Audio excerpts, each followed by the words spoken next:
हम अक्सर चिंता में इसलिए डूब जाते हैं क्योंकि हमें समस्या बड़ी लगती है, लेकिन सच यह है कि ज्यादातर समस्याएं इसलिए डरावनी लगती हैं क्योंकि हमने उन्हें ठीक से सोचा ही नहीं होता। डेल कार्नेगी इस चैप्टर में हमें चिंता से लड़ने का नहीं, चिंता को समझकर सुलझाने का तरीका सिखाते हैं, सच्ची कहानियों की मदद से। कहानी 1, उलझा हुआ दिमाग, सीधी समस्या। कार्नेगी कहते हैं कि जब कोई समस्या आती है तो हमारा दिमाग तुरंत डर से भर जाता है। एक बिजनेसमैन की कहानी आती है जो लगातार नुकसान की चिंता में था। वह सोचता ही जा रहा था, लेकिन कभी बैठकर समस्या को लिखा नहीं। जब उसने पेन पेपर उठाया तो उसे एहसास हुआ कि समस्या उतनी बड़ी थी ही नहीं जितनी उसके दिमाग में बन गई थी। सीख, जब तक समस्या साफ नहीं होती दिमाग शांति नहीं पाता। दूसरी कहानी, पेपर पर लिखने की ताकत। कार्नेगी जोर देकर कहते हैं, अगर आप चिंता से छुटकारा चाहते हैं तो अपनी समस्या को लिखिए। एक महिला की कहानी आती है जो पारिवारिक तनाव से जूझ रही थी। जब उसने लिखा, असली समस्या क्या है, किन बातों पर उसका कंट्रोल है,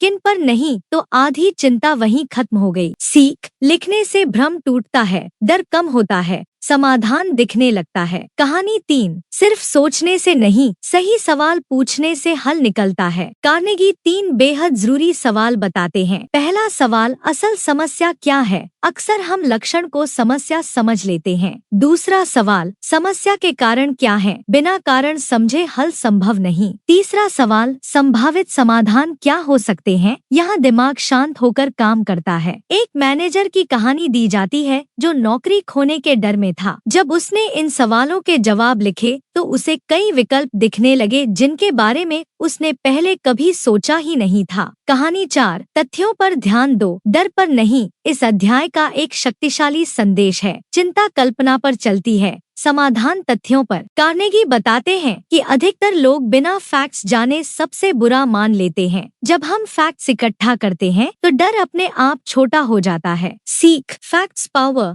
फियर इग्नोरेंस। कहानी 5, निर्णय लो और आगे बढ़ो। एक और सच्ची घटना में एक व्यक्ति सालों तक एक ही समस्या पर सोचता रहा लेकिन निर्णय नहीं लिया। कार्नेगी कहते हैं, अनिर्णय चिंता को जन्म देता है। जब उसने फैसला लिया, चाहे सही हो या गलत, उसकी मानसिक शांति लौट आई। सीख, निर्णय लेना चिंता से मुक्ति का आखिरी कदम। इस चैप्टर का कोर यही है कि चिंता को दबाओ मत, उसे समझो। समस्या से भागो मत, उसे तोड़ो और फिर एक एक कदम चलो। अगर आप किताबों की ऐसी ही सच्ची, सरल और जीवन बदलने वाली समरीज ऑडियो में सुनना चाहते हैं तो बुक चैप्टर चैनल को सब्सक्राइब करना न भूलें।